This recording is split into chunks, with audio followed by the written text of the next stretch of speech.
Hello, everybody, and today is Wednesday, 9th of July, 2025, from Brisbane, Australia. My name's Gavin McMahon, and I'm joined here today by Lad Holan, who's in the United States of the America.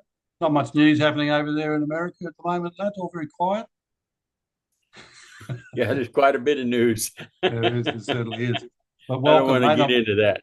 No, no. Welcome, and thanks for coming on and having a bit of a talk today about a few things, which I think viewers will find very fascinating. The reason we're doing this interview today um, is Lad has a story to tell us. He's been part of an historical event. When you look back to the 22nd of November 1963 with the assassination of President Kennedy, there was also another person that was shot and killed that day, and that was Dallas Police Officer J.D. Tippit. Well, Lad's got a very interesting story to tell us. He was just over 13 years of age in 1963 on that day. He went with his father to the Dealey Plaza. He'll tell us about that. And he also then went back to the school, WAG school. We call it wagging school in the afternoon. And he lived in Oak Cliff. He went back home to his family's home, his mother, Doris Holan, who people have probably heard of. And he headed back in that direction and he came across the Tippit scene. So there's a young lad, 13-year-old, comes across the Tippit scene. He's going to tell us his experience from that. He's then got some very interesting stories to tell us about what he did in the afternoon and where he went out on Jefferson to a couple of workplaces that have reference to what's going on here with the suspect escaping the area. It's a lot of information there. What we're then going to get on to after Lad's finished his experience is talk about his mother, Doris Holan, who worked in the Dealey Plaza, in the city area. She lived with the family, like I said, in Oak Cliff. His lad, his sister, and a young brother. We thought it was important. I've been talking to Lad for a few years, where we thought it was important to talk today and try and set the record straight so it's a bit clearer. There's been a lot of, I think, disinformation about Miss Holan's story. So this will help sort of clarify things. My background, just for people who are aware, I live in Brisbane. For those that don't know, Brisbane, you'll know all about it in 2032 because this is the site of the Olympic Games, Summer Olympics, which of course we'll have in our winter. That's how hot it is down here. But I'm a retired law enforcement officer. I've been doing research on JFK and in particular the Tippit thing for quite a number of years. I've put out a number of podcasts. I've put out some journals, some articles have been published in some journals, some podcasts on Out of the Blank with Robbie Robertson, UK Dealey Plaza, and also the Lone Gunman podcast. I spent a fair bit of time talking with Joseph McBride. We did a joint presentation on the Out of the Blank podcast. I certainly want to commend Joseph's work on this book, Into the Nightmare, which I'm sure a lot of people, if they're interested in the Tippit story, would have to read if you really want to understand what's going on. Joe and I certainly believe there's a conspiracy involved. There's certainly enough evidence to suggest there's additional policemen in the area.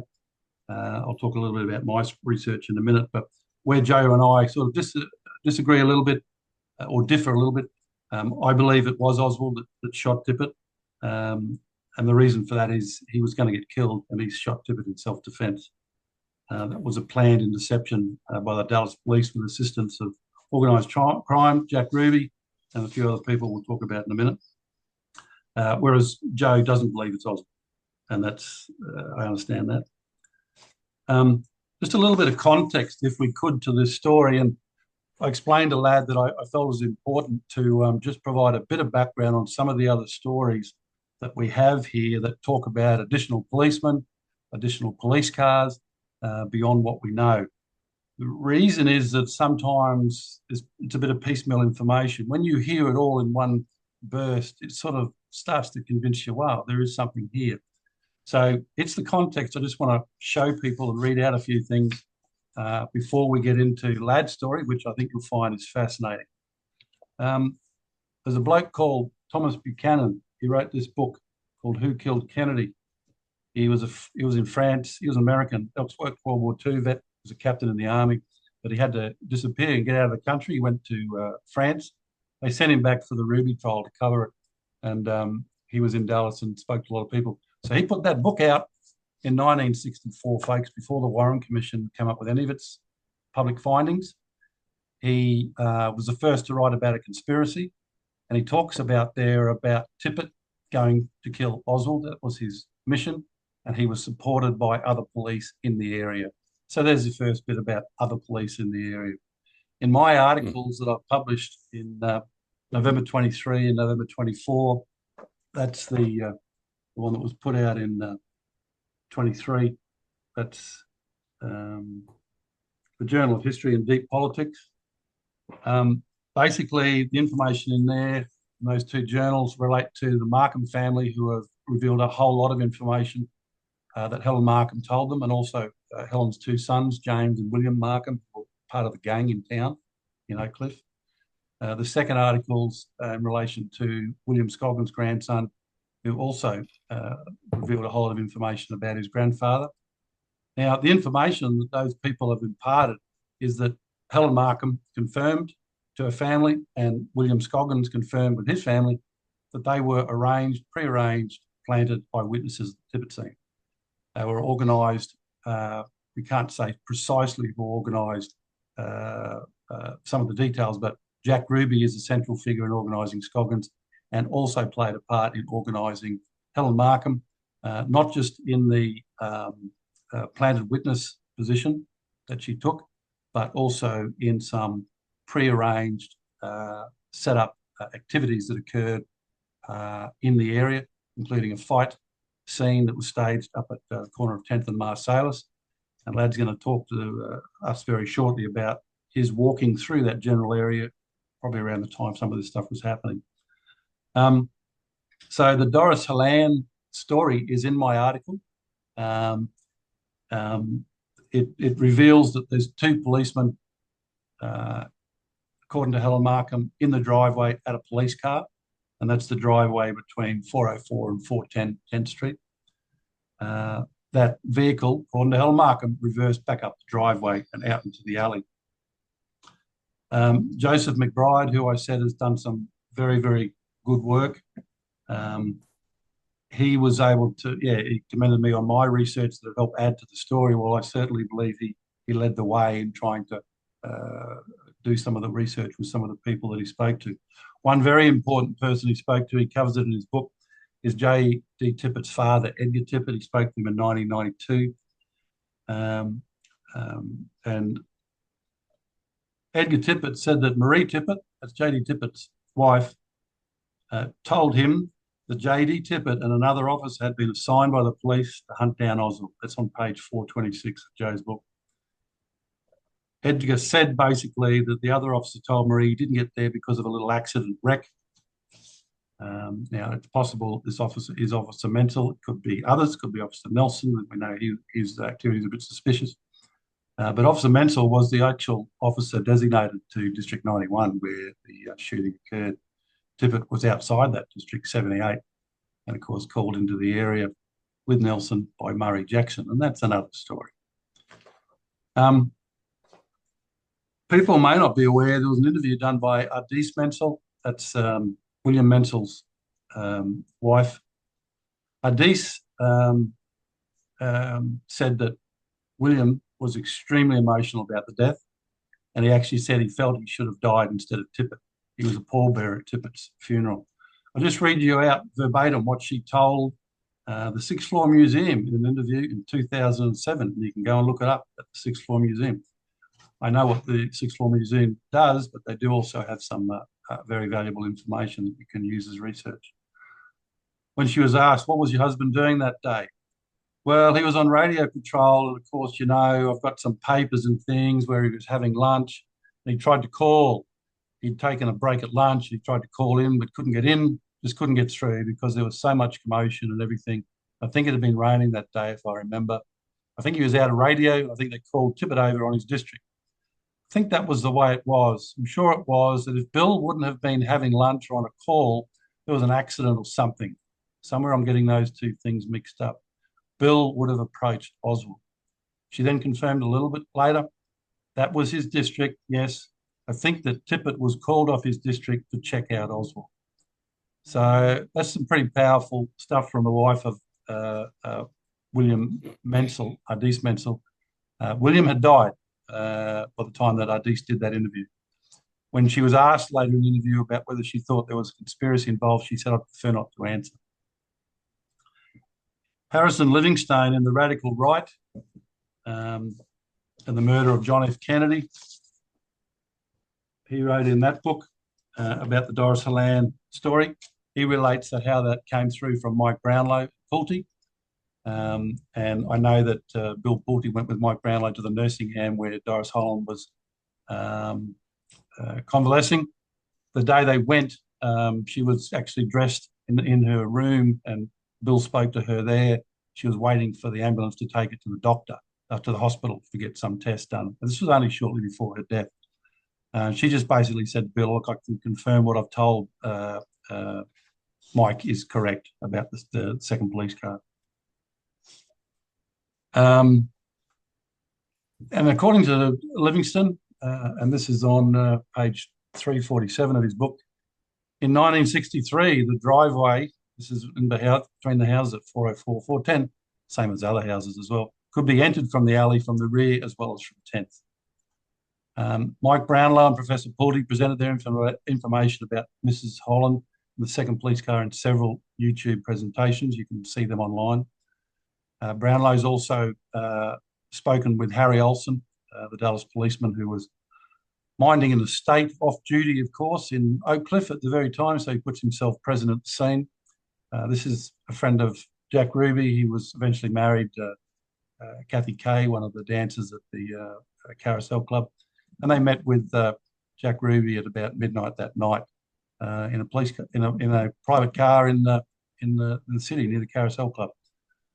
And we only learned about that because Jack Ruby told us about that meeting. But if you look at that information, he also talks about taking Oswald, picking him up from the boarding house and dropping him at Marsalis and 10th, where Oswald started walking west.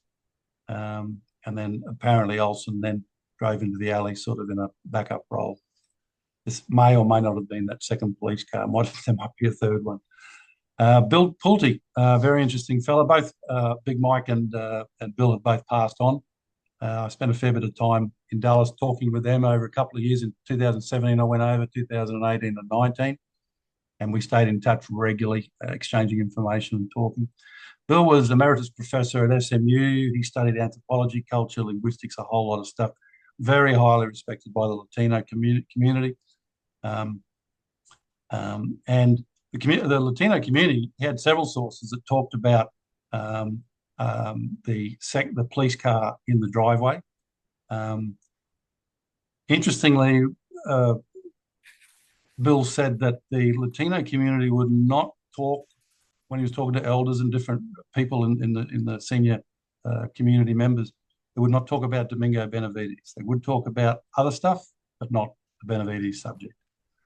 Now, there's a certain researcher by the name of Myers who's put out some information. We're going to talk about him a little bit later, but just for your information, he's put some absolute nonsense in his article where he's claiming that Bill had an informant called H2, and he actually tries to suggest that this informant was Ladd's younger brother, who was 10-year-old at the time in 1963. Well, that's garbage. The H is for Harry, as in Harrison Livingston. Bill did a lot of work with Harry Livingston over the years, particularly when he was preparing those books. And Bill was actually to tell me the name. He was able to tell me the name of one of the men who told him about this story, as well as telling him about the fight that was staged at 10th Street in Marsalis. That surname of that man is Sanchez. There's more to come on that. Another person you may have heard of, Sam Ginyard, was an employee at Dukes Motors. He worked for Ted Calloway. He used to do cleaning and detailing of cars. He told Mike Brownlow in 1971 about the second police car in the alley. We have an unidentified police car seen at Oswald's boarding house, Beckley Street. Tooting the horn, Mrs. Erlene Roberts says around about 1 o'clock. Stopped, tooted the horn, and drove off. And of course, she watches Oswald go outside, puts on a short grey coat, goes outside and stands on the right-hand side of the house there at the bus stop. That's the last she saw of him. And very importantly, we can't forget this one, Virginia Davis testimony to the Warren Commission in 1964. David Bellon says, what did you see? I saw the policeman lying on the street. Did you see or do anything? Did you see any other people, come up to the policeman? No, sir, there was a lot of people there. Do you remember what time of the day? It was around 1:30, 1:32, so she's a bit out of timing. All right, after this, did police come out there? Yes, they were already out there. By the time you got out there? Yes, sir. Instead of following that line of questioning, he says, then what did you do? Well, we just stood out there and watched, and tried to see how it all happened, but we saw part of it. Then what did you do?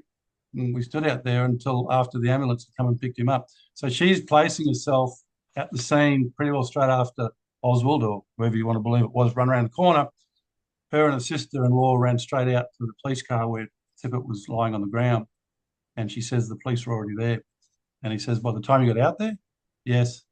Does he go down that line of inquiry like a good investigator would? No. So I think you'll find that there's a whole lot of information there that tells a pretty important story, that there is, as far as I'm concerned, very convincing, very conclusive information and evidence that there's another police car. And certainly the Markham family have gone as far as Helen Markham was saying there was 2 policemen at that police car. You're going to have to read my article, or you can look at the podcast where we go into a fair bit of detail on those. We've got some slides we want to get into, so I'll see if I can pull this up here now.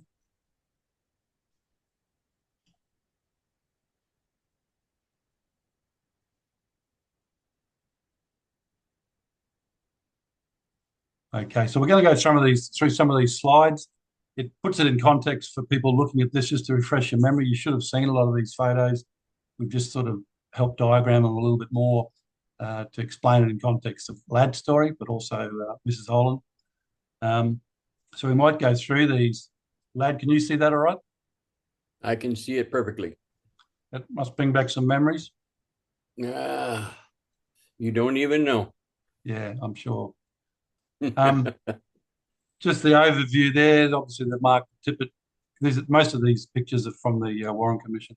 The Tippit vehicle there, facing east towards Marsalis, which would be to the right-hand side here down the bottom. West would be 10th Street, heading west out in the direction of the Beckley and Texas Theatre, etc. Scoggins' car's marked. Helen Markham's been marked on the map there. If you read my article, you'll find that she wasn't there at all. She was actually across the street, probably in front of the first or second house, much closer to the Tippit car. If you come down to where Tippit's car is, there's 2 houses there, and there's excuse me, a 404 and 410. There's a green arrow that shows a driveway entrance into the house, between the houses. And you'll see there's a backyard there. It's got a couple of a couple of cars in the back. So it's quite a big space there in the backyard. There's some other structures in the back. The yellow arrow is a alleyway that backs onto those backyards. And then the red arrow is a house that should be familiar to Ladd because he lived in that house. That's 113 Patton. Look familiar, Ladd? Yes, sir. 113 and a half. 113 and a half. We don't have halves in Australia. We have a number, and that's about it. But anyway, if you go back over to the right-hand side of the screen, there's a blue arrow.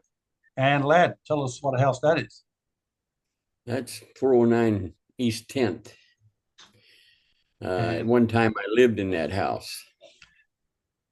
And we're going to get into some discussion about the houses because that's been part of the confusion. Which house did Ladd live in first, second, and where was he, and which house at the time of the shooting? You can see at the back of that house is another big backyard and the alleyway at the back there. I know from not just what Harry Livingston said, but other research and people I know that are still there. There are still houses in the back onto some of these alleys in these areas that still don't have a fence up.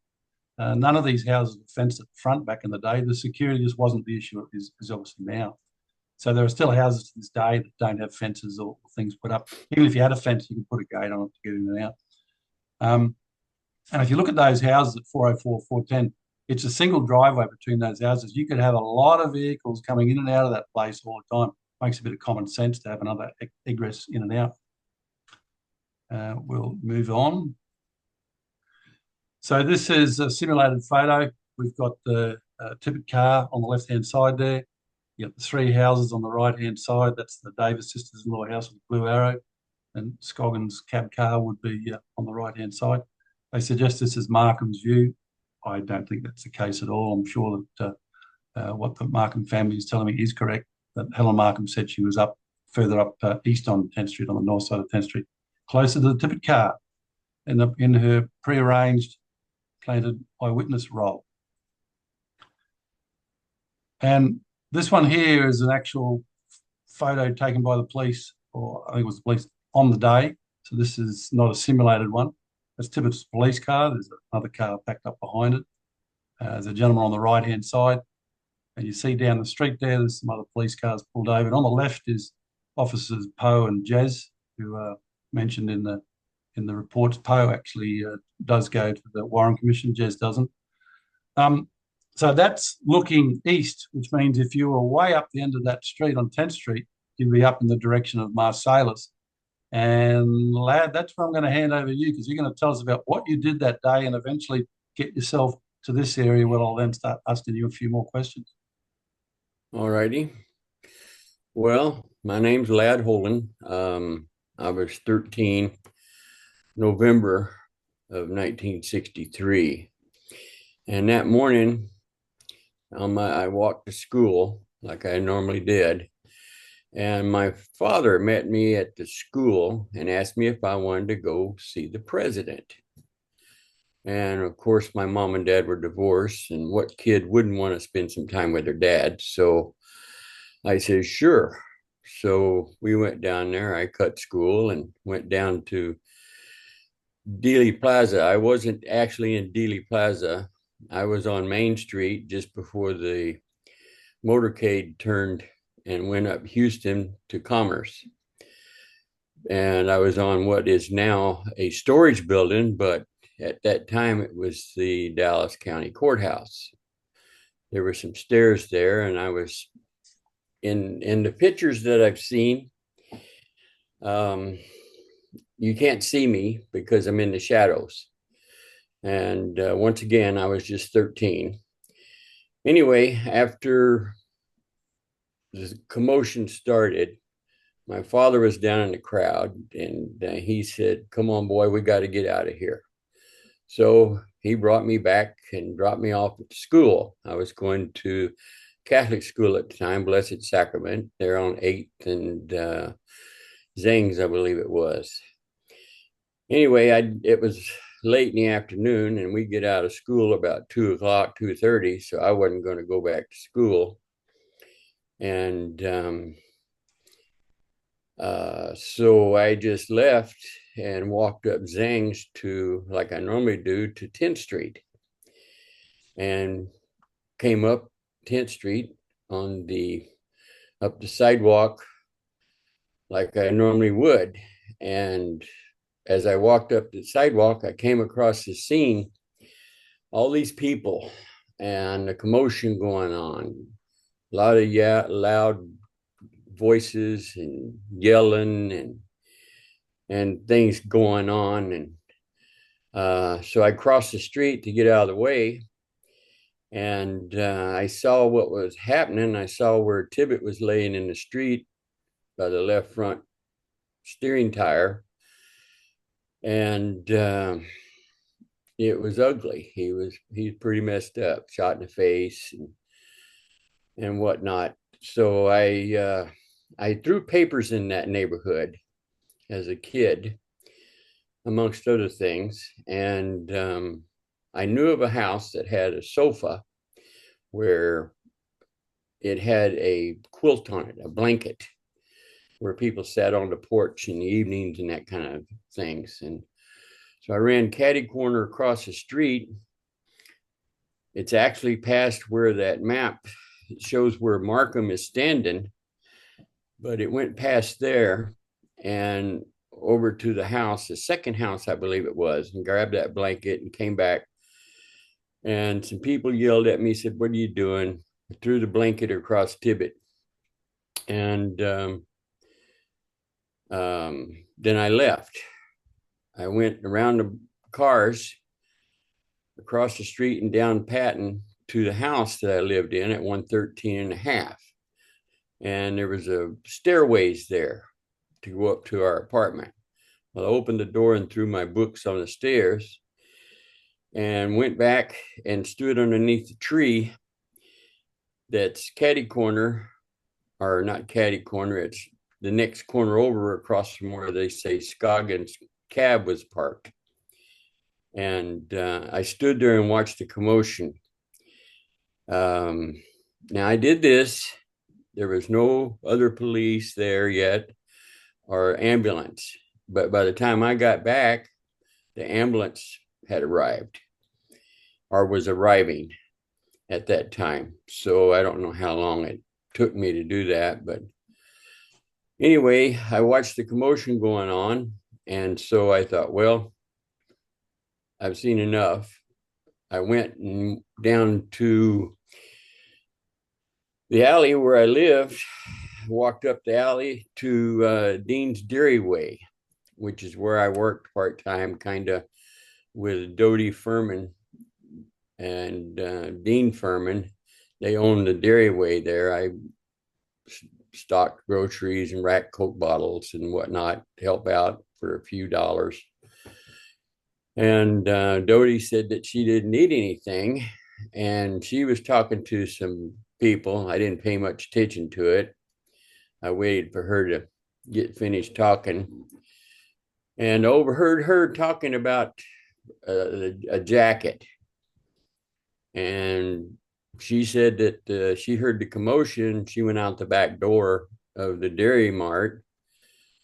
And behind the Dairy Mart was a parking lot where people parked that lived in the area and the service station next to it.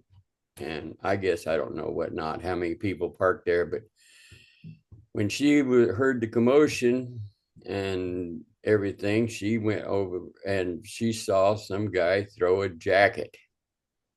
Okay. So I thought, well, I'll wait till they finish their conversation about the jacket, which wasn't very long at all because the police or whoever it was with her went outside there. Anyway, she said no, she didn't have anything. So at that time in my life, I was working for the bowling alley up the street, Oak Cliff Lanes, I believe it was, or Jefferson Lanes. I can't remember really. I went in there. I worked in there as a pin setter, and I swept the floors and dumped the garbage cans and that kind of stuff. So the manager on duty, I do not remember his name. I do not remember who was the manager of the facility. I've been racking my brain for a long time trying to figure that out. But anyway, I was sweeping the floors and dumping garbage cans, and some people came in, and I overheard them talking about how some of the customers of the bowling alley were talking to the manager about a guy running in and went into the bathroom and he had a pistol. And the manager of the bowling alley went to check it out.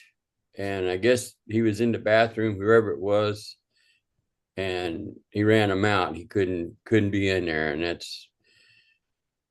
I didn't pay much attention to anything else going on because I was doing what I needed to do, which was dump the garbage and sweep the lanes and pick up trash and cigarette butts and stuff. So after I left there, I walked back down the street, and that's when I realized what all this commotion was about, was the Police Officer Tippit being killed and the president being shot. As a 13-year-old, this was all kind of, it was sad, but how it all came about to this day, I never really knew.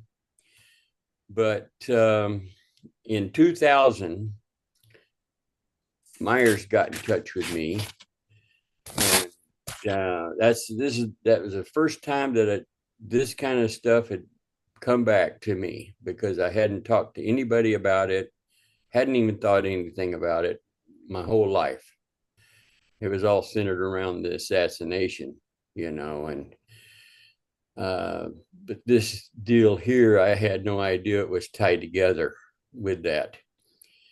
And I told Dale Myers the same thing. I had not thought about this in years.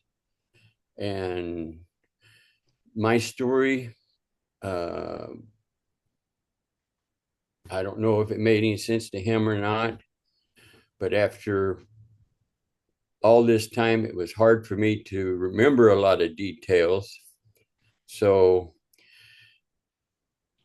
time went by, and that's where Gavin got in touch with me. And after that period of time, I started realizing the information that I had picked up from Dale Myers, how the things were not accurate. And Gavin got in touch with me, and here I am today. I wanted to put the record straight about what was going on as far as I could remember that day. Now, at the time I lived at 113 and a half, I did not go upstairs till I came back from the bowling alley. I did go up briefly to put my books away and grabbed a peanut butter sandwich, but I didn't go back upstairs. I had no idea if my mother was home or not, or my sister, who was usually there watching us. I didn't pay any of mind to it because I had something else on my mind. As a 13-year-old kid, I don't know, but I took the time. I walked back over to the corner where the tree was. It was later in the evening, and there was police and people everywhere still. And I didn't get involved in anything other than what I was looking around to see. The guys that lived down the street, they were kind of hoodlums, gangsters, thugs. I don't know what you'd call them back then. I guess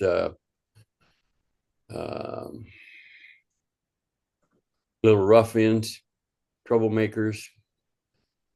Had motorcycles and stuff. But anyway, I have a few things that I hope I can help clear up with some things or add to the story. Concerning what Gavin was talking about, the second police car. You want me to get into that now, Gavin?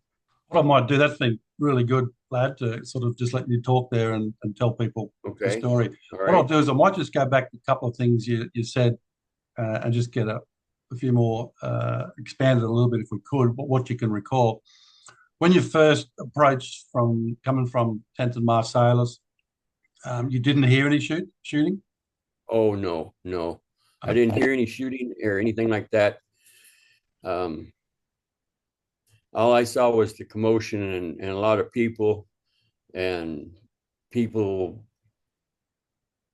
just, I don't know. I don't remember what they were saying, but I know there was one particular young girl. She was screaming a lot.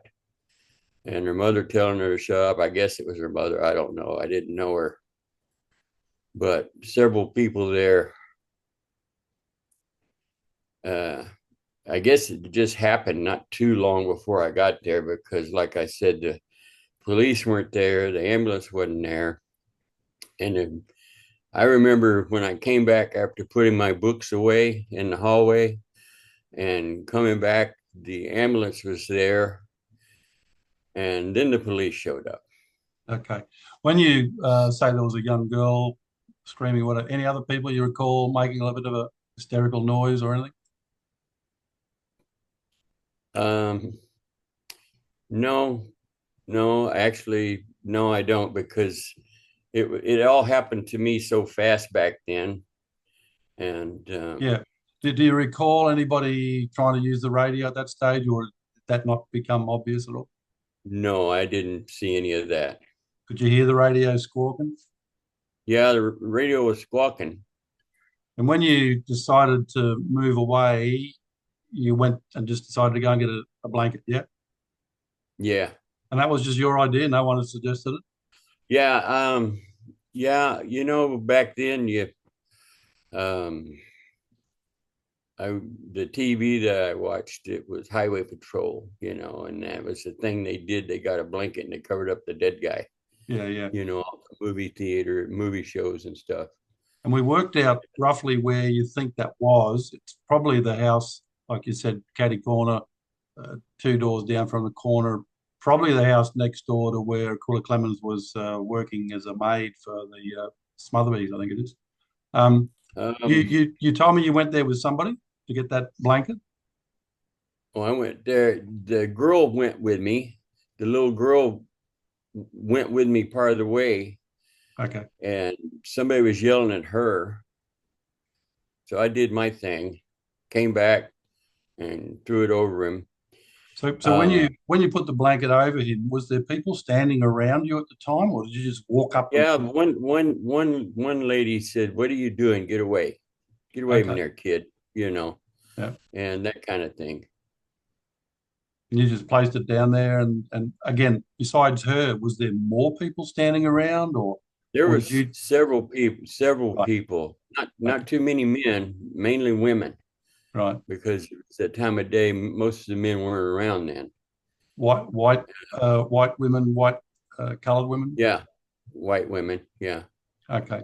And you've now, in hindsight, you've been able to look at photos and things now. When you look back, any of those people, I think you indicated you didn't really think you recognized anybody from these photos. No, just the guy in your picture here. He was one of the guys. There were several of them. They always wore white T-shirts. Of course, I wore white T-shirts, but Yeah, they always had their cigarettes rolled up in the sleeves. You yeah, know, yeah. We'll I touch guess it on was just a thing they did back then. we'll touch on those guys. There's a couple of interesting guys there. I'm not sure if he's one of them. We'll have a look. He may be. We'll just as far as the scene there. You then talked about you went back, you dropped your books off. You're pretty certain it's 113 and a half. You've come then back Oh, up to I the know it was because that's where we lived in the upstairs apartment, yeah, and when you open the door of the apartment, it's in the living room. yeah, So I set him inside the living room door and left. yeah, After I grabbed me a snack. yeah. Then you've And gone back down to the tree, which is on the corner, straight sort of west 10th and from where Scoggins was parked. But you don't recall Scoggins or the cab. That just doesn't ring a bell. No, I never paid any attention to the cab or Scoggins or anything there. Who was with you when you were standing at that corner under the tree? Oh, there was several guys, several as teenagers. Ones I was talking about. A couple of women were there, and a couple of the guys with the white T-shirts I was talking about. And I think a couple of the ladies were the elderly ladies. Yeah, And yeah. okay, so from there, you've looked for a little while. Some police cars and ambulances have started to arrive. You've watched a little bit of that for a while. Then you've gone back, grabbed a sandwich, and decided I'll go and see if I can earn some dollars.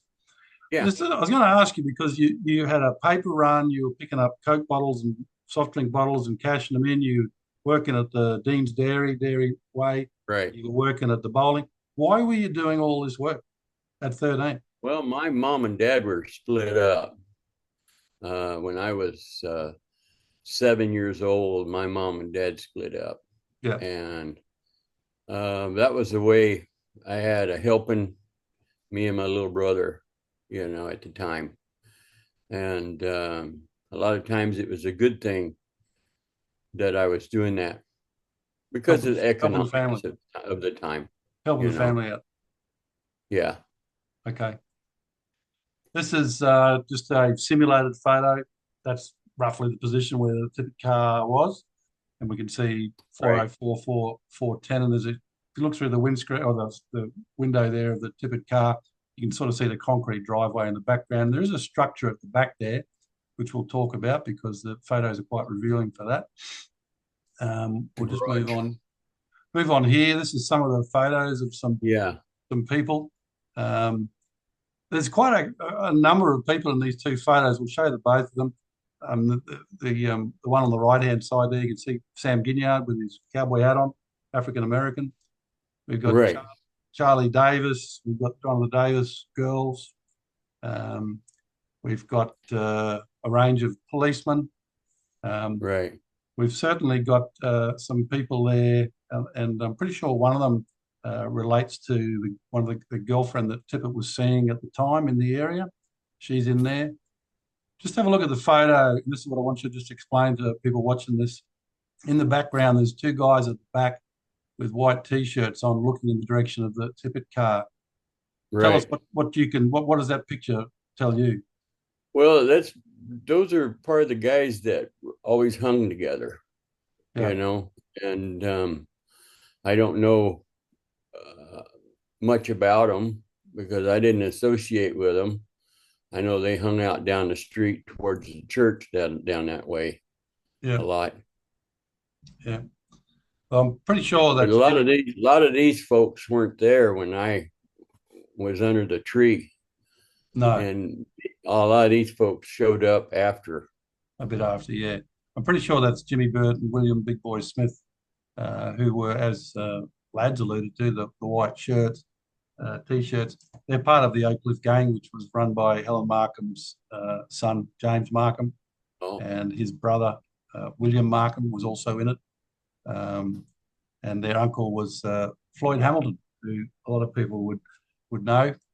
Him and his brother ran with Bonnie and Clyde gang. His brother was executed in jail, and Floyd stayed on in Dallas for quite a years. And that's covered in my article as well. If we go to this next picture, you can see another picture. Um, William Big Boy Smith in the back there next to the tree, looking over to the car still. Looks like a little bit of a moustache. The other two boys at the front, I'm not sure if they are or not. They're kind of not white t-shirts. They're a little bit different. Uh, the William Smith at the moment, he was on parole. I think the photo also shows to the left of that tree, William Scoggins. You can see his taxi driver hat on, cap.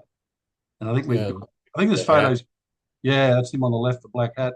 The photo's a bit cut off on the right hand side, but pretty sure we have got, if it's not that person there, but Domingo's in it, Ted Calloway's in it, um, Patterson, Cersei, there's a whole lot of people. There's Charlie Davis.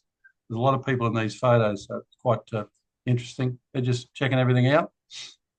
Um, but that brings us to then, Hmm. we'll go, this is just a picture there. Lad, what's that a picture of? This is a real photo, by the way, folks. This is actual photo, not a simulated one. Right. No, it shows you've got a red arrow there. It shows 409 East 10th Street. That's the other apartment I lived in. And the upstairs windows in that apartment is the living room to that unit. Yep. And and I should say that uh, I am very confident in myself, and we weren't living there at that time.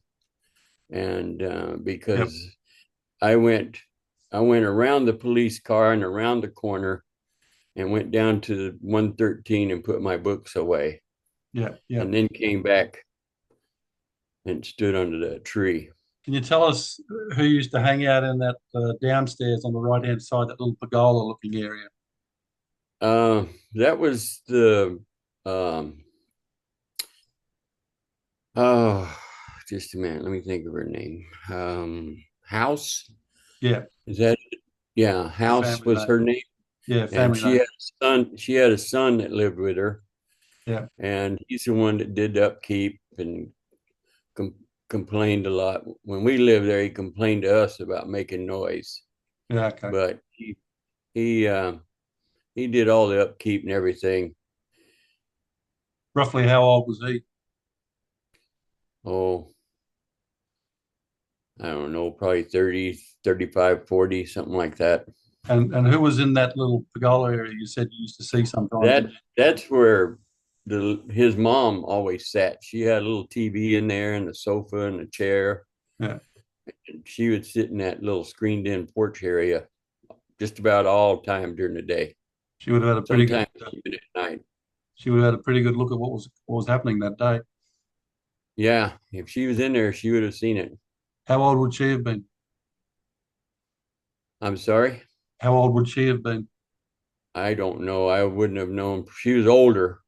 She was an older woman at that time. So she was. I used to throw a paper to her, and I would open the screen door on the right side of it and hand her the paper because she'd Yeah. be sitting in her chair there. But that was her son, and he's around 40, so she's a fair bit older. It's got to be 50, 60. If that was her son, 35 and 40, she's got to be 60, probably 70, Yeah. Okay. you know.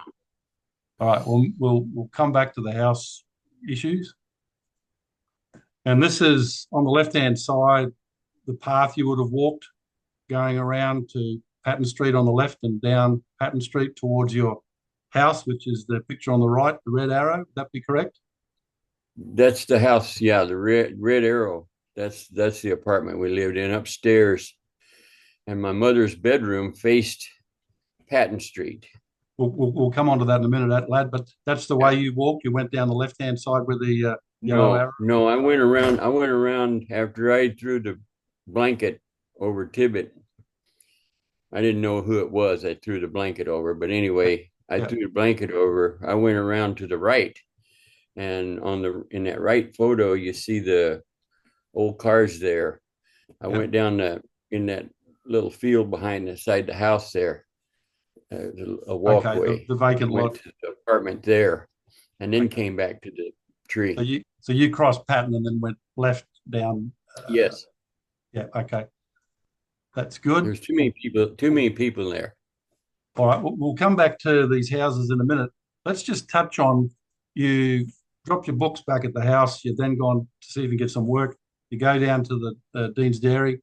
You mentioned Yeah, another guy that was working there that afternoon, besides the owners. Doc, Doc, yeah, Doc was the guy. He was in there running the register at the time. He had one arm.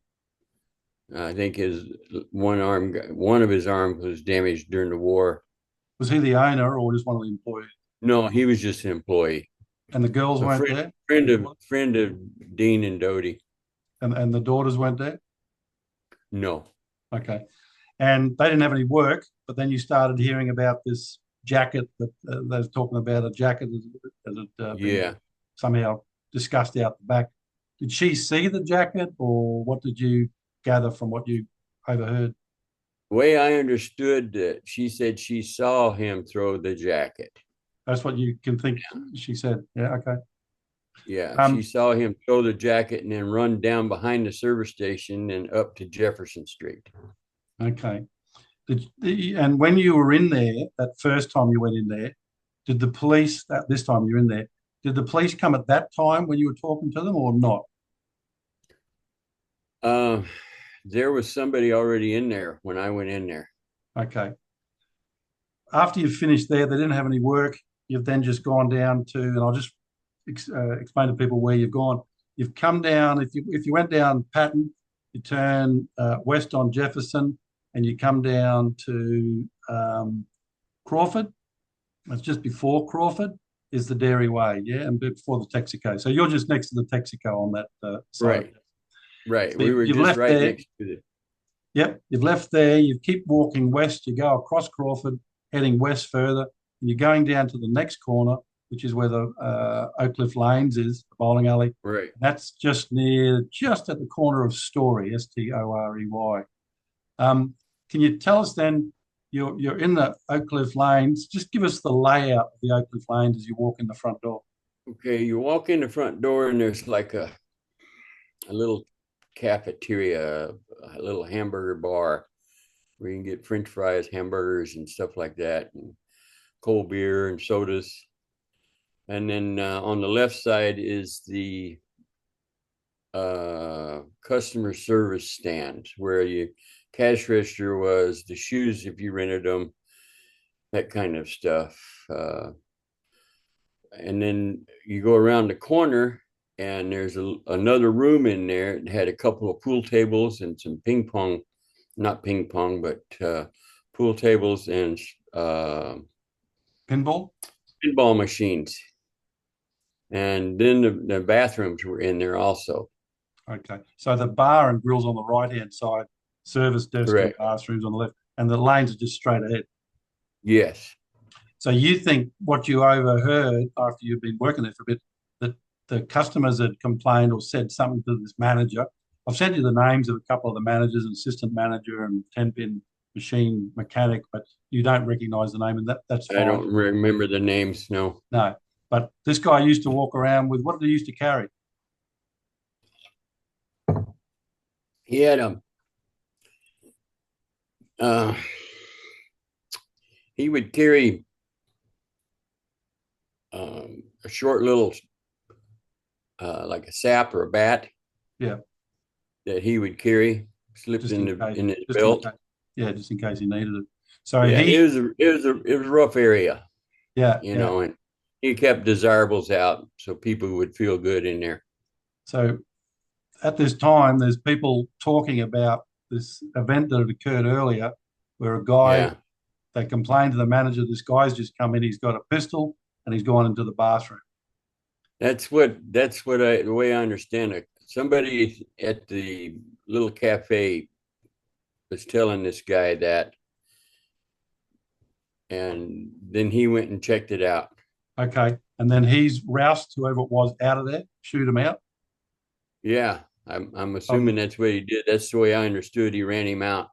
And when you told me, you said that he left slowly or in a hurry? In a hurry. Okay. So Pretty quick. He took off. Yeah. Now, you then said that when you started to understand what was going on, who did you see talking to the manager at the counter there? Well, there was one policeman and a couple of guys in suits. Okay. And you didn't overhear them and stuff, but you saw them in there. I had no idea what it was about. Okay. You know, then later you found out. Yeah, I remember the policeman and a couple of guys in suits. And and then you've left there and you've gone back to Dean's Dairy, the Dairy Way. And that's those same two guys and that policeman were the ones that I saw talking to Doty. Okay. At that time when I went in there.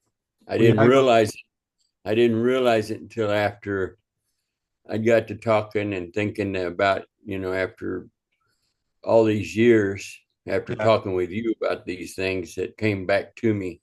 Yeah. That's often the way. That sometimes something jogs your memory. Yeah.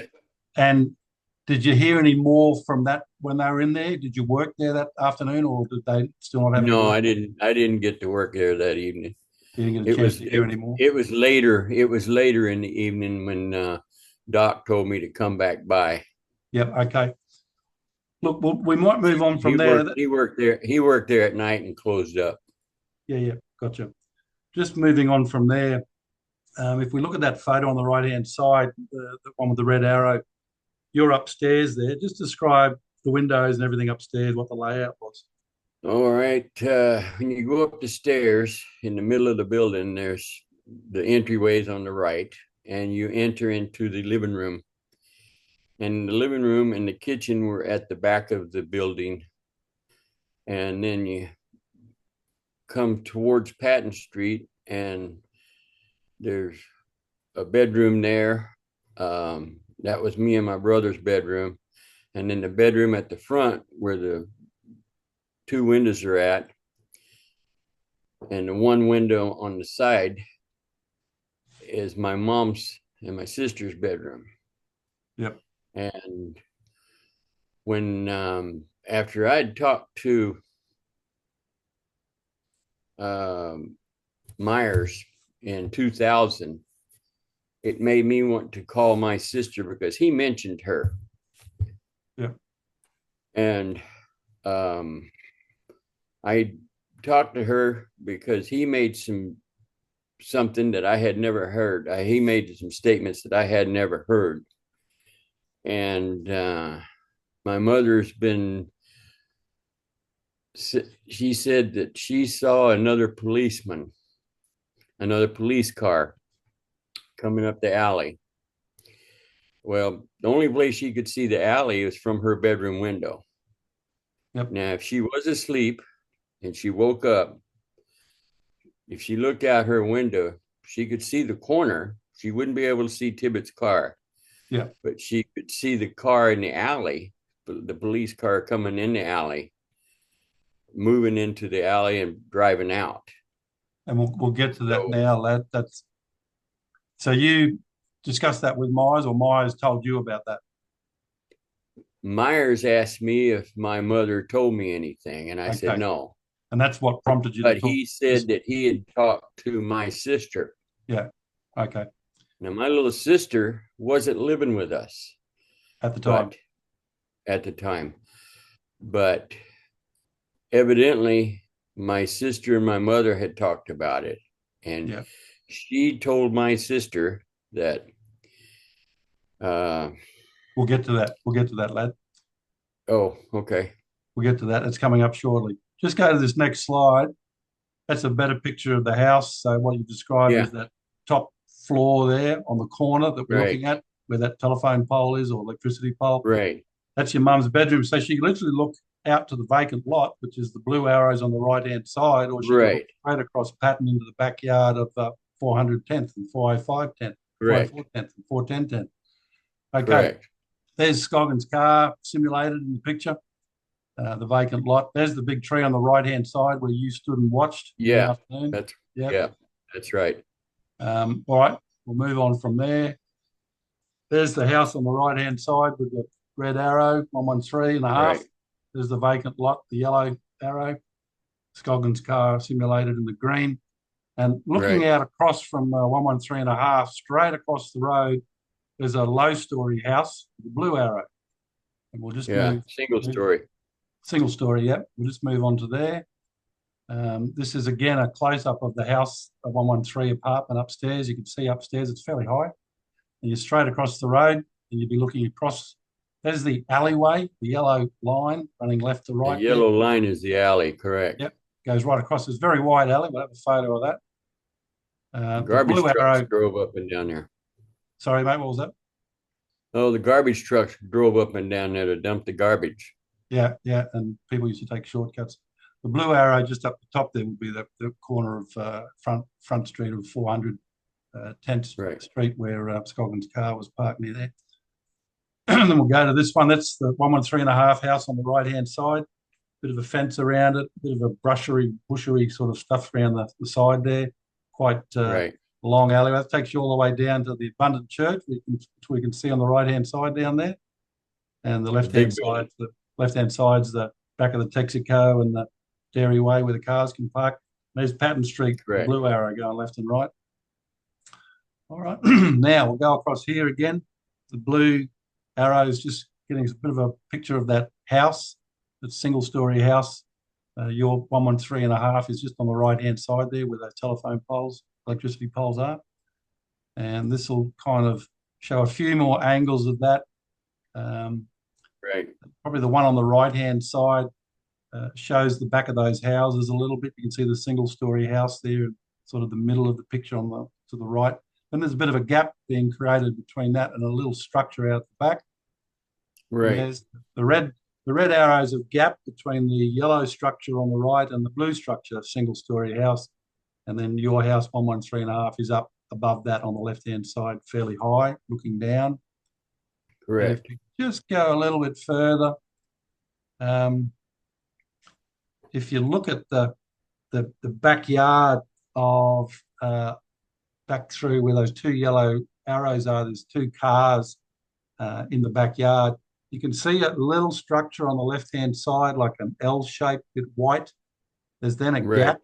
There's then a gap in the ground between that and the structure on the back of 400, which would be, I imagine, 402. You can see a little car coming in the side of that little driveway over there. So that's the alley then in red running through there. And you can see the 113.5 house up high, up above there. And we'll just go a little bit further. You can see from the house at 113 where those arrows start, you could look across. You're not looking across the single house. It's in the gap and to the left-hand side of it. And you could look to the back of the gap between 404 and 410 where the driveway comes through. And you can see those little structures on the right-hand side at the back of 400. Right. Plenty of room where those two cars could be fitting into that gap, and they certainly could be moving out through that alley. So I might just go back there one. So what we're saying, lad, just to summarise that, from your understanding of the area, if your mum's in 400, 113.5 upstairs, looking out her windows, could she see the vacant lot? Yes, out the bedroom window. Could she see the Tippit, the corner of 10th and Patton where Scoggins' car was in the corner there? She could see that, yes. What about the backyard at 400, 404 and 410? She could see that. Could she see the alleyway? She could really see the alleyway, very clear. If you were over at the 10th Street house, which is the 409, and it's the third house on the northern side of 10th Street there, opposite the squad car, Tippit's car, could you see the driveway? Yeah, you could see the driveway from the living room. What about the alley? Not that alley. She couldn't see that alley. Bit difficult to see. Not from across there. You are fairly high, so I suppose if she was high, that house at 410 is a low set. It's not a two-story, so she might be able to see over the top of it towards an alley because it's a pretty clear backyard there. But if the car went to the east, she might see it. If it went to the west, possibly not. Right. Yeah, okay. Okay, now we can get to this, which is fairly important. I did cover this in my article, the Garrison November 24 article. So you were talking to your sister, and she was then for the first time telling you about what your mother, both of your mother, had told her about this stuff, and you're going, holy dooly, your mum never told you anything about it?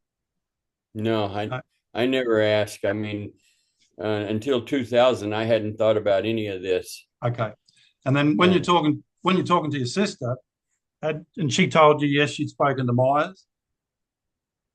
Yes, she said Myers contacted her. And did she tell Myers what her mother had told her? This is what she told Myers, which is the same thing she told me. And that's what she said. That's all she knew. And these are the text messages she sent you to confirm everything? Yeah. You want to read them out? Yeah, she said that mom was on the second floor and she could see two men on the corner. She was looking out the window and she saw Oswald quite clearly. He was running towards and between the houses. A police car drove through the driveway, and she said to me that police, and that she told the detectives the same thing. And she told that she really didn't think that nobody really cared about what she said. And so I guess mom said something about that she didn't think that they wanted Oswald caught. Yeah. So um, the only thing that that concerned me was I never talked to my mom about any of this Yeah. and never even thought about it, so that's the way it was back then. But I think, as Myers put in his article, you're very credible. Your sister, according to Myers, very credible. Have you got any doubt about what your sister's saying here, that that's what your mother had told her? No, I don't. Okay. I don't have any doubts at all. Did she And tell Myers this, just to confirm? yes, she did tell Myers this. This is When you what were, she told me. she told him, yeah. When you were talking to her, besides these text messages, which you also sent to me, but they're also in the journal, um, did she verbally, your sister, talk about the alley at all? Do you remember, rather than getting confused with other things you read about an alley? She she didn't elaborate whether it Okay, was an alley or whether it was 10th Street or what, because I don't, she said mom didn't tell her anything but that she saw somebody running down the street. yeah, okay, And and the only way I could see that where she would do that or where she would see anybody would be down running down the alley towards the back of the service station. yeah, okay. But based on this information, the text messages that we've got there in front of us, I know Brownlow and Pulte talked about the alley, and there's other people also who talked about the alley. Sam Ginyard talked about the alley. But if we just looked at that information there, would it be a fair assessment that I'm sort of putting this out there for you to say yes or no? Based on that, would she be able to see all of that from the 10th Street house, 409, and the 113.5 pattern? She wouldn't be able to see this from the 10th Street house. The only way she could see this would be from the Patton Street house, 113.5. So she could still say she's That on the was second floor. out her bedroom window. She could still say she sees on the second floor. She could be at 10th Street. She could see two men on the Right, corner if she's at both houses. She was looking right. out a window and saw Oswald clearly. She could probably see that from both houses. Yeah, if Oswald's able to be discerned and looked at and viewed. He was running toward between the houses. That tends to sound like Patton Street, doesn't it? Rather than Yes, yeah, yeah. It sounds like running down the alley. yeah. She told the police this, and they told detectives she didn't think they passed it on to anyone else. She said it was like they didn't want Oswald caught. Now, just on this, because you've touched on it, when you spoke with Dale Myers, you told me something very, very interesting, that Dale Myers showed you either sent it Yeah, short clip, some sort of video, TV he footage he from the day. What did he show you? he, he sent me a clip, and I wished I'd have kept it, but it was a little video of somebody talking to people that were standing around and witnesses. And I didn't tell Dell this at the time, but I thought it one of the ladies that was answering some of the questions, I believe, was my mom. Why do you And believe that? she was pointing direction of the alleyway from the where they were talking, which is like out in the edge of the street. Okay. And why do you think it's your mother? Um, well, my mom always wore her hair in a kind of a bouffant type of thing up on her head, and she always wore a scarf every day because she didn't want the wind to mess with her hair. Because she worked as a waitress, and that's just the way she did. She took care of her hair that way. Yeah. Did you used to joke with her about the hair? Yeah, yeah, looked like a rat's nest or a squirrel nest. Yeah, yeah. So What about her voice? I'm sorry. What about her voice? Her voice? Yeah, it was definitely. I definitely believe it was my mom. Okay. You didn't tell Just Dale just what was because happening. just because of the way my mom acted and the way she motioned things. Yeah, yeah, okay. And you didn't tell Dale because you didn't know what was going on, or what? No, I didn't tell Dale that I thought that was my mom because I really didn't think it was uh, an issue, Yeah, yeah, until after I see the information that he has, and after talking with you, the differences and things that are trying to put out and correct as best I can anyway. yeah, yeah. So we don't have that clip anymore. However, we send it to you maybe on a short. Sometimes you can send a clip and it's only for 10 minutes and then it disappears anyway. They have them Yeah. self-destruct. Um, but you haven't got it. We checked that. But that was a Yeah. TV No, interview. Is that your understanding? It was some media guy interviewing people on the street. I don't know if it was a media or an interview, actual film interview. I don't know where the clip came from.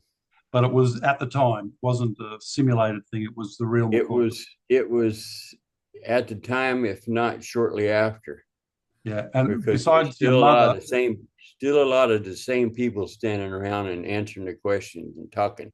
so how many people roughly do you think were interviewed at this little event? Probably a good 8 or 10 people are in this group. Okay, and then they're just throwing a question out, and one would answer, and what did you see? That sort of thing. Yeah, yeah. Okay, The guy actually asked, "What did you see?" all right. And she made that statement that she saw the guy run down that way towards, and she was pointing towards the alley. And did she mention a police car? I couldn't remember. Okay, Um, I think she said there was other police cars in the driveway. right. Okay. All right. Well, look, we'll just keep going because there's something very interesting that we've also got. This one here, which is a picture of your house, 113 and a Right. half. That's a very good Yeah. photo. Actually shows the back stair exit they've put on the side there. Where Right. whose car is that? The Blue Arrow. Oh, that's my mom's car. You're convinced? Oh, I definitely am convinced. I think that was Dale Myers that showed you that photo, and you straight away picked it. He didn't suggest it; you picked it. Yeah. No, I Okay. recognize it right away.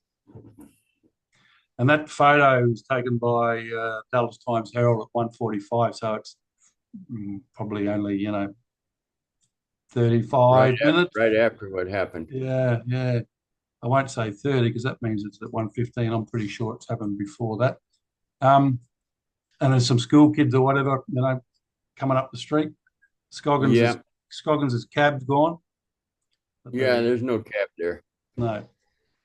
And then, whoops, just to finish off, this is the last slide. This is a photo I took in 2016 of the alley looking west from Patton.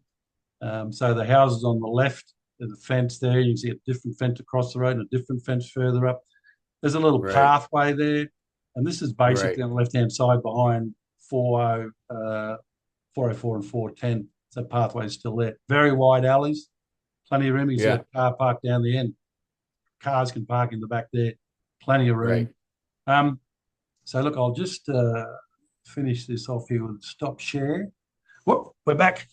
Look, that was really good, lad. That's kind of like put a lot of information out there. I think, in particular, the bowling alley with somebody running in there. What was the reason they said they thought the guy had come in there? Had no idea. I Did don't did know if you he was trying to hide. I don't know if he was trying to hide. It happened so fast. you didn't get a It was you didn't get just a one of sudden those urge to things. go bowling though? Yeah, well, you didn't go bowling in the bathroom.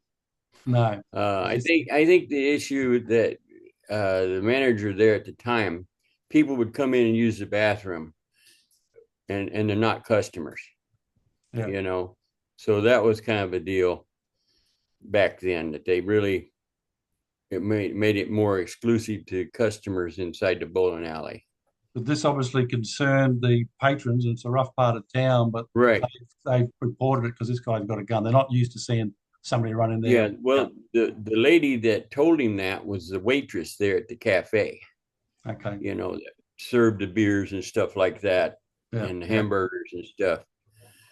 Yeah, she was the one. She worked there also. And the timing for this it lines up with when Oswald or whoever it was heading off. Well, it was shortly after I left the Dairy Mart, Dean's Dairyway there, and went up there to see if I could do any work at the bowling alley. Yeah, yeah, okay. Look, that's really good. I think we've sort of covered a fair bit of ground. I did want to just touch on a couple of things on the Dale Myers article, because I think it's pretty important. Dale put out an article in November 2020. He's amended it twice since then, in June 21 and I think in March 24.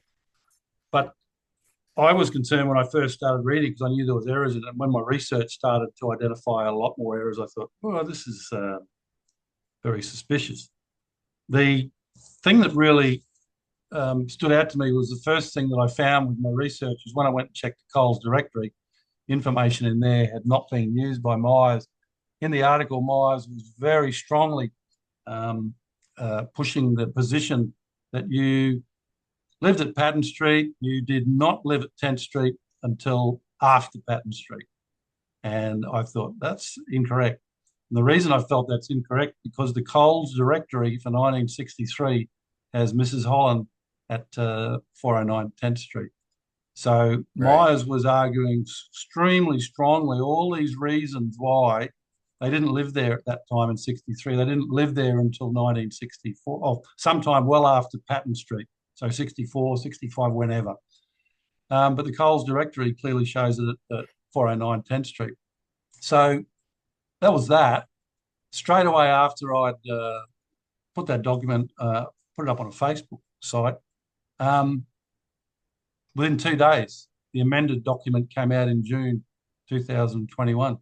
And that had been acknowledged as an error. It was brought to Myers' attention.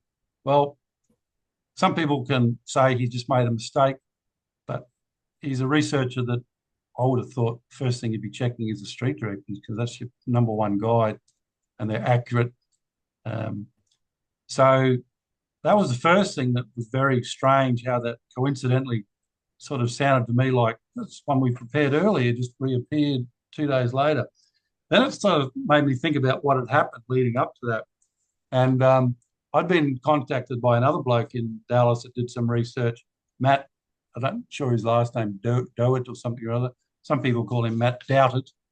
But anyway, this guy had been in touch with me, and he was very strange, very, very, very keen to talk with me, and phone calls and messages and whatever.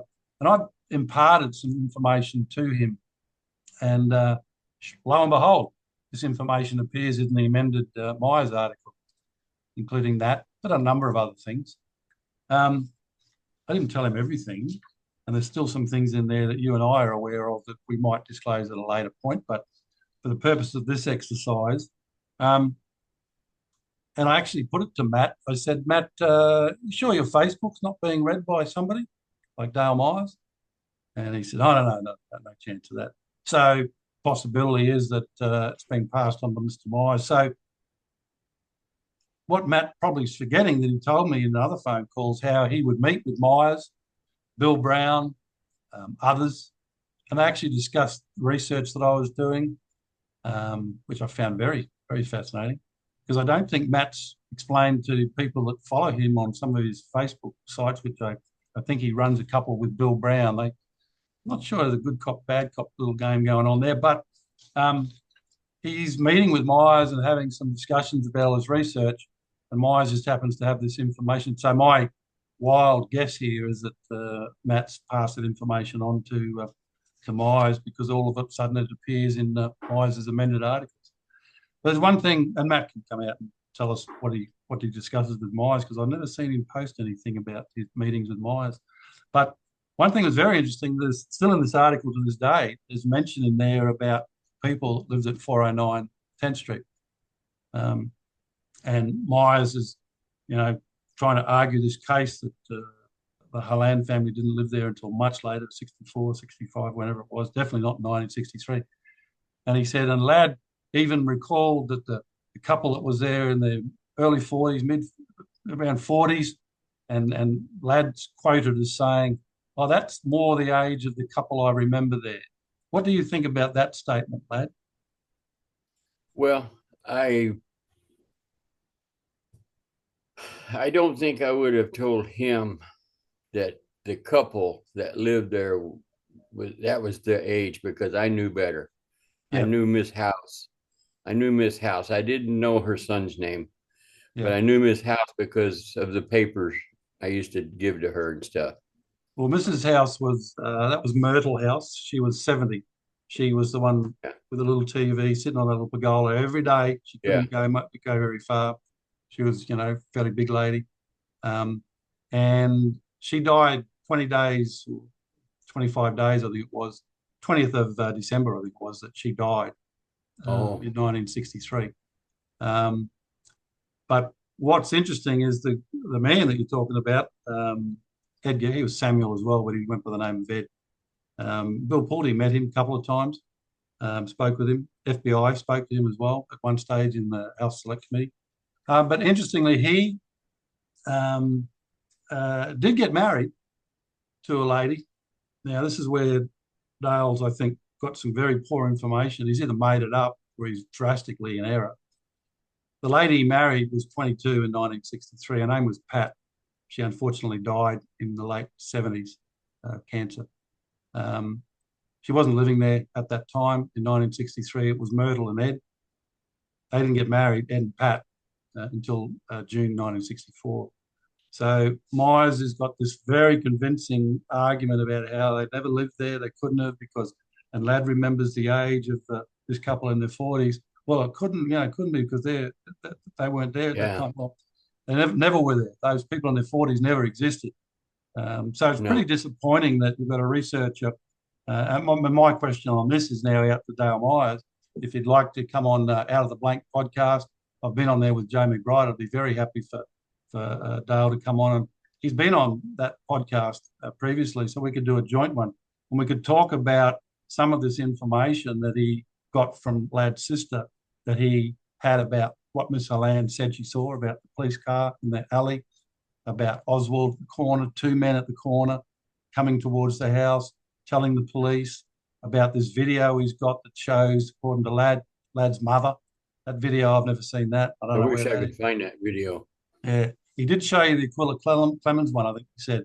He showed you that video? I'm sorry? He did show you the Clemens video, the African-American lady. So I'd like to invite Dale Myers to come on, and we could have a talk about all this stuff. He could produce that video. We could all have a look at it and share it. That would be good. But he's got to also explain why he didn't disclose all this information that your sister imparted, even if he's going to put it up there and sort of somehow say it's wrong. But tell us, don't not put information out there, because one then has to be very guarded and suspicious when you look at information that someone puts out that's not covered by interviews or public interviews. Mike Brownlow, Pulte used to put out as many videos as they could. Whether you believed everything they said, that's up to you. But they put it out there. I don't think I've seen an interview, video interview from Dale Myers, full stop. So I'd like to invite him on. He can tell us all about that, videos. But I think that his article was all about sort of dismissing this whole thing about the Holan story as fake, not real, no credibility. Pulte and Brownlow, rubbish. Well, I think we've got enough information there. My suggestion to people, if you want to believe Dale Myers and ignore everything that's presented here and some of the other researchers, then that's up to you. But I certainly don't, and I know a lot of researchers that have a fair bit of look at the credibility of some information, find that some of the stuff he's done is questionable, suspicious, and questionable to say the least. But lad, thus endeth the discussion. It's been great. Oh, well, I hope it's helpful. Look, it certainly is, sir. Hope it's helpful. And look, some people will have some more questions, I'm sure. They can contact me. I'm on Facebook. I'm not hiding, not in the shadows. I've got some email addresses, and we'll see what we can do about having a further discussion. I'll finish this recording now, lad. We'll hang on and we'll have another chat. So thanks for this. It's been very, very helpful. And I appreciate all the time, particularly the last couple of years trying to figure it all out as best we can. Thank you, sir.